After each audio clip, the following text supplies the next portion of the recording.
33 million people have been affected. 1,700 people have died, including children. 8 million people dislocated, and more than 8,000 kilometers of roads smashed, more than 3,000 kilometers of railway track devastated and damaged, standing crops worth billions of dollars gone, and about 2 million houses completely or partially damaged. I have not seen in my entire lifetime this kind of devastation, which has not only crippled our economy, but has posed a challenge which Pakistan alone cannot negotiate with.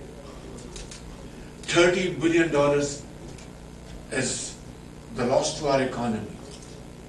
And I'm very grateful to Secretary General of the United Nations, to multilateral institutions like IMF, World Bank, and UNDP, AIIB, and friendly countries around the globe who came to our rescue and to support us. But as I speak, we have already spent about $400 million to provide basic support to 2.7 million households. And this includes repurposed amounts as well, given by World Bank and other institutions.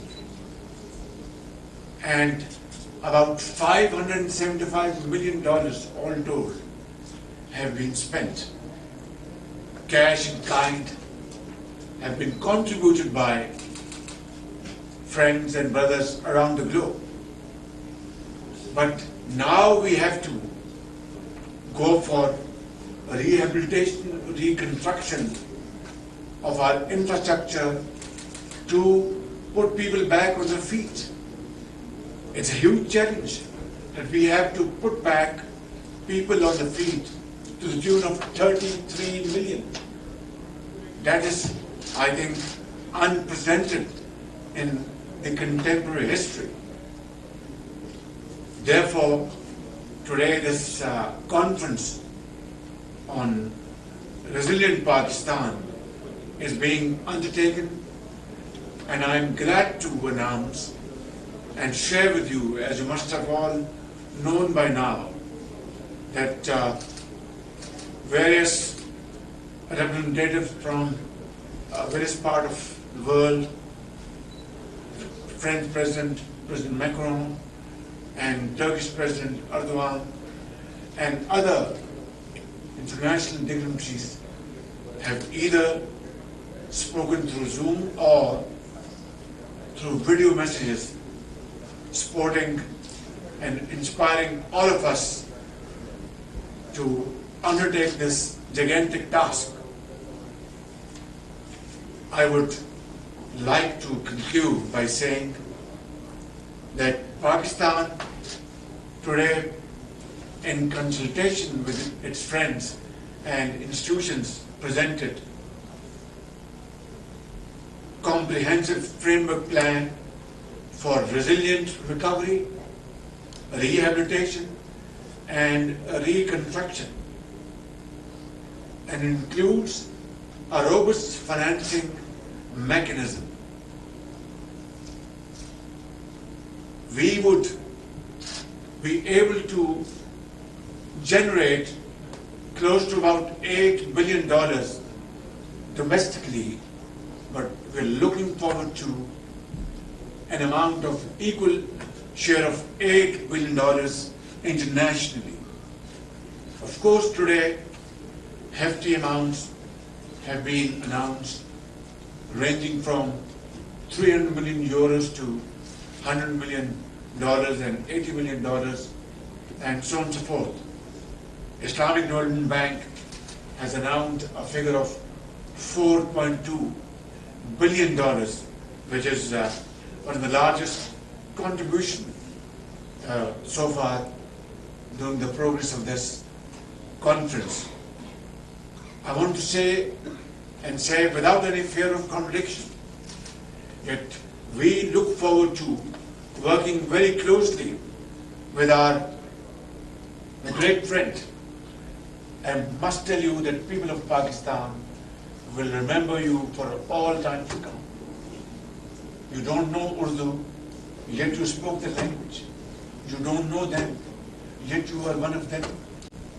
Mixed with them, shook hands with them, and hugged them.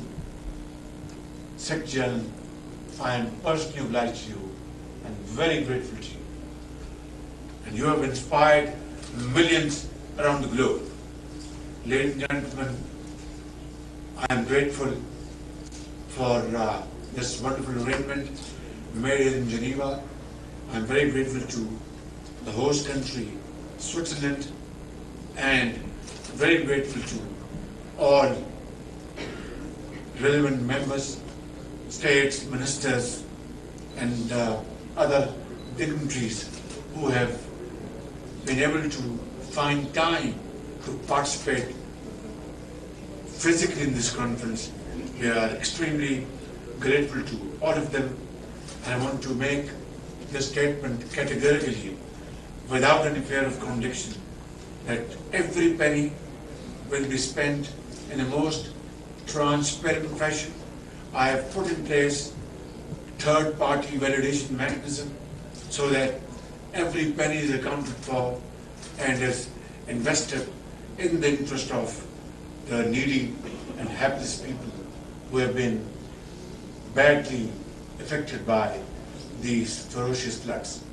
Thank you very much, and thank you all.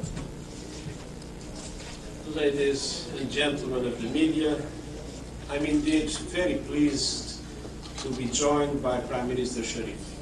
And dear Prime Minister, I want to thank you very much for your kind words. But you have nothing to thank. I did my strict duty.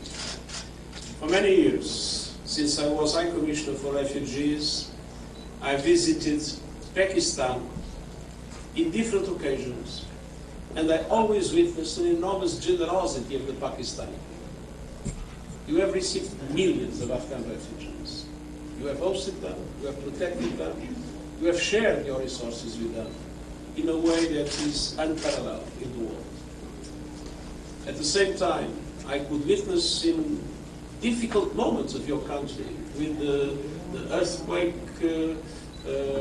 with the floods, previous floods, with the impact of terrorist activities. I've always seen, in relation to Pakistanis displaced inside their own country, an enormous generosity of the Pakistani people. And so it is the duty of the international community to correspond to that generosity, expressing the full solidarity with Pakistan in this moment of truth. It is not solidarity, it is justice. And I think that justice will start to be made today here in this conference. Now, this is a conference with lots of numbers and figures and statistics, but when I look at the challenge, what I see are faces, human faces. I hear stories like the ones I heard when I visited Pakistan in September. Stories of lost lives, lost jobs, lost crops, lost homes, lost communities. And stories of sacrifice, generosity, and solidarity. Now, this conference is focused on resilience. And I've seen resilience time and time again from the women and men of Pakistan. From enduring the scourge of natural disasters and terrorism, to Pakistan's long and proud history of welcoming, protecting, and supporting millions of Afghan refugees currently living in Pakistan. But that spirit of generosity and resilience needs to be matched with support for resilience from the global community. And it needs to happen in three fundamental ways. First, with massive investment, supporting Pakistan to rebuild homes, buildings, and infrastructure, to jumpstart jobs and agriculture and ensure access to technology and knowledge to help withstand future disasters. And I hope this conference will be the beginning of this massive investment. Second, with revolutionary action on finance. In addition to natural disasters, Pakistan is also a victim of the man-made disaster of a morally bankrupt global financial system. A system that denies middle-income countries debt relief and concessional financing to invest in resilience and recovery, and that must change. I renew my call to global leaders and multilateral development banks to join forces and develop creative ways for developing countries to access debt relief and concessional financing when they need it most. And third, resilience requires meaningful climate action now. If there is any doubt about loss and damage, go to Pakistan. You'll see loss and you'll see damage, and you'll see our common future. The decision taken at COP27 in Sharm el-Sheikh on loss and damage must be implemented. And developed countries must also deliver on their commitment to double adaptation finance and provide $100 billion annually in support to the developing world. But, ladies and gentlemen of the press, we are on the road to climate ruin. The 1.5 degree warming limit, universally agreed as the only way to safeguard our planet and our future, is on the verge of collapse. The risk is an irreversible collapse of the 1.5 degree goal. Moving as we are moving, we will get to 2.8 degrees of increased temperature. Imagine what will happen in Pakistan and everywhere in the world if things do not change. Now, as global greenhouse gas emissions continue to rise, we are all in danger. Today it's Pakistan, tomorrow it could be in your country. And I am deeply frustrated that global leaders are not giving this life or death emergency the action and the investment it requires. Because words are not enough. Without action, climate catastrophe is coming for all of us. So, dear Prime Minister, I stand with you and we stand with Pakistan. Now is the time to invest in the resilience of the Pakistani people, to mobilize massive investments from the world in order to pay tribute to the enormous generosity that the Pakistanis have always shown. Thank you very much. We will have time to take a few questions. I would like to give the first question to the President of the UN Correspondents Association. Please identify yourself as well with the media you represent. Good morning, Mr. Secretary General. Good morning, Mr. Prime Minister.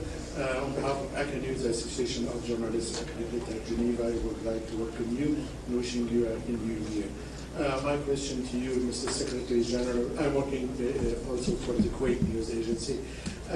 You mentioned today in your opening remarks the need of more financial global system. How can the UN help to create such a more global, ethical global financial system? Thank you. Well, I think we have been very active in different circumstances, in different fora, with our own initiative on financing for development in the post-COVID situation, in our interventions in the G7, in the G20, and in the spring and autumn meetings of the World Bank and the IMF. It is very clear that the present system is biased. The system was conceived by a group of rich countries, and naturally it basically benefits rich countries. So we need, first of all, to recognize that we have presently a situation in the developing world in which countries are strangled by debt and countries have no access to the financial resources they need in order to be able not only to address the dramatic challenges they face, but also to implement the Sustainable Development Goals. We need a new debt architecture. And we need to make sure that debt relief is effectively provided by the system, even to middle-income countries that are on the verge of very difficult, very dramatic situations, including suspending their payments. On the other hand, we need multilateral development banks to change their business model. We need them to assume more risks and to be able to leverage more systematically private finance. That is essential. But private finance today is only accessible to many developing countries at very high interest rates that do not allow for the solution of their problems. So multilateral development banks, beyond their loans, need to provide more guarantees to bring private finance at reasonable costs. Must be first risk takers in coalitions of financial institutions to support developing countries. And this is true in relation to situations like the situation in Pakistan, but also to build resilience in all other aspects, facing climate, facing the risk of pandemic situations, and taking into account the need to implement the Sustainable Development Goals. And on the other hand, it is absolutely essential that concessional funding is made available to middle-income countries that are particularly vulnerable. When a least developed country graduates, that graduation brings with it a cost, the loss of concessional funding. And in many situations, they are still extremely vulnerable. So we need to redesign our financial system in order to be able to take into account vulnerability and not only GDP when decisions are made about concessional funding to countries around the world. So there are many other aspects in which we are working hard, and I hope that member states that control the boards of these institutions will be able to implement the kind of reforms that are needed to establish more justice. Today, just to give you an example, my country, Portugal, even in this very difficult situation and with a very high debt to GDP ratio, is still being able to get funding at 3 or 4% of the interest rates. I was with President Ruto of Kenya a few days ago, and he told me that when they are trying to go to the market to finance the country, the best offer they had was 14%. It shows that there is a basic injustice in today's system and that we need effective reform. Let me go to Irish television. Yes. Yeah. My question is Prime Minister Sharif, and I will ask in my own language, in Urdu. Sir आपने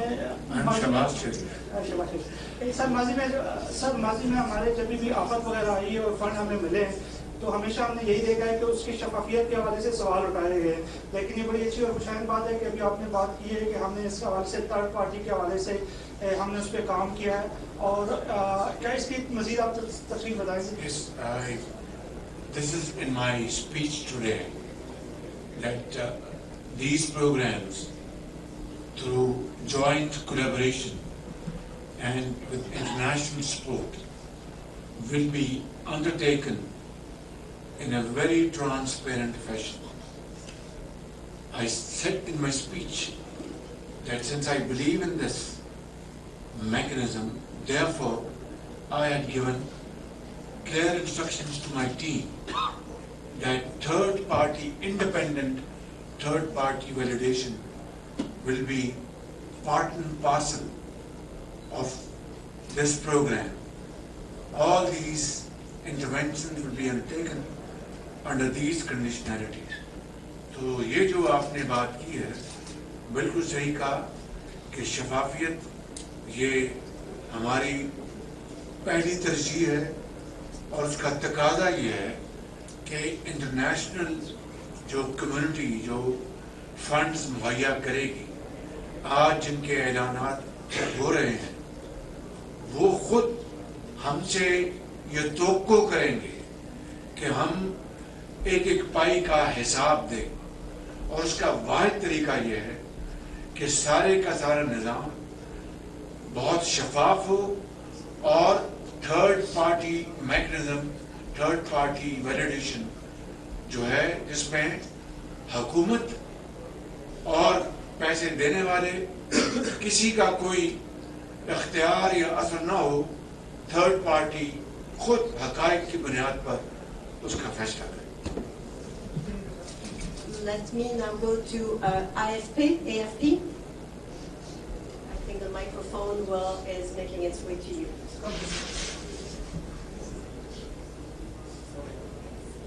Thank you. Nina Larson with AFP. I had just a question for both of you. I was wondering if you could say how confident you are that you'll be able to get the massive investments that you're asking for, the $8 billion from international sources that you're asking for. And for Prime Minister Sharif, I was wondering if you could say how close you are to a deal with the IMF for the next disbursement tranche, and what the main stumbling blocks might be. Thank you. Well, it is my hope that we'll be able to come out of this conference with a support as close as possible to the 8 billion that, as the Prime Minister said, the international community is supposed to contribute in relation to this program at this moment. But this is not the end of the story. I believe it will be very important as the program of reconstruction moves on to go on mobilizing international support, because when we see the situation in Pakistan and the level of devastation that took place, and when you see the fragility of the country in relation to possible future natural disasters, I think that international solidarity will not stop at this conference. But if we come close to the 8 billion, that means that there is a considerable success and a demonstration of trust in relation to the government and the people of Pakistan for the capacity to implement what is a very ambitious but very well-structured program that was also presented in this conference. Yes, thank you very much. I would like to just answer your question that even before these floods hit Pakistan, we were already facing humongous challenges because of serious tension in Eastern Europe, and as a result, food inflation, the prices of oil and gas were skyrocketing, and Pakistan was facing this imported inflation in a very, very difficult situation.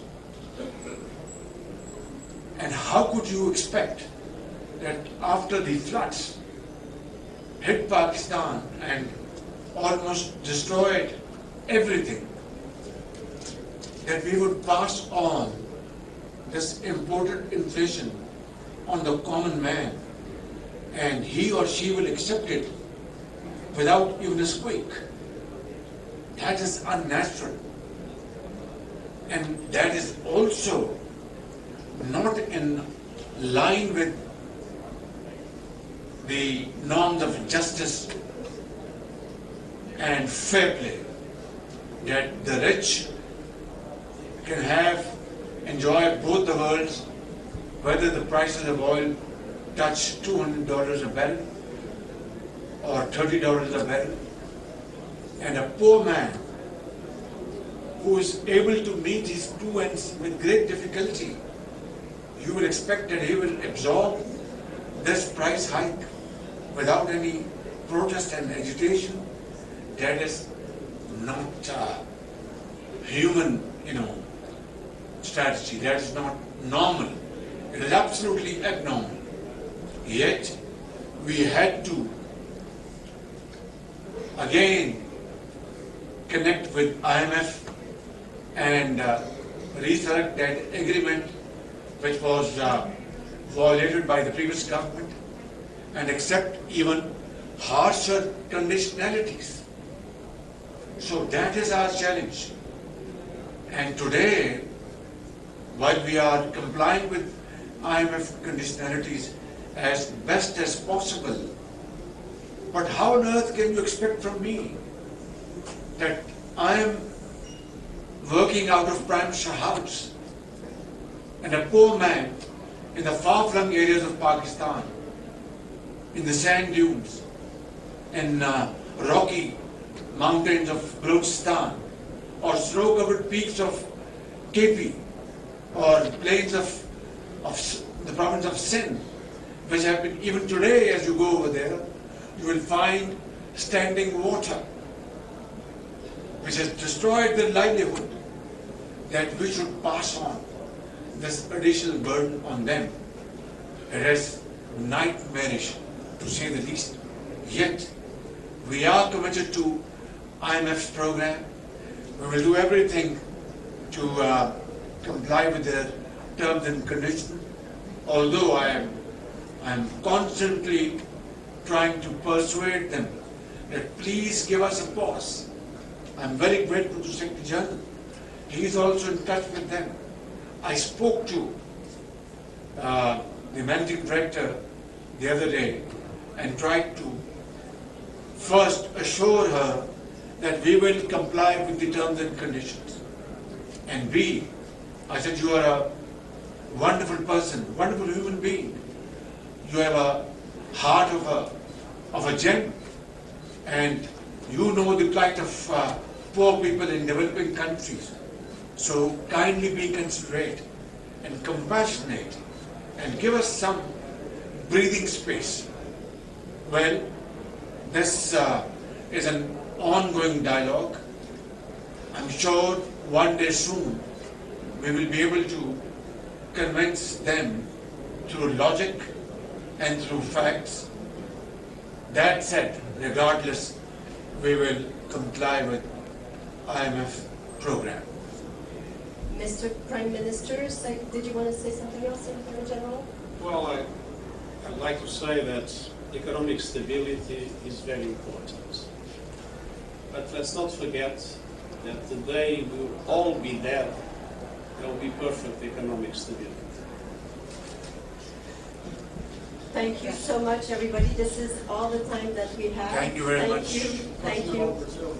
Thank you. Thank you, Mr. Prime Minister, Secretary General. हर मुख्तलिफ news update के लिए iNews365 को subscribe करें और हमारे साथ जुड़े रहने के लिए नोटिफिकेशन बेल को क्लिक करना ना भूलें ताकि हर खबर रहे आपकी नज़र में।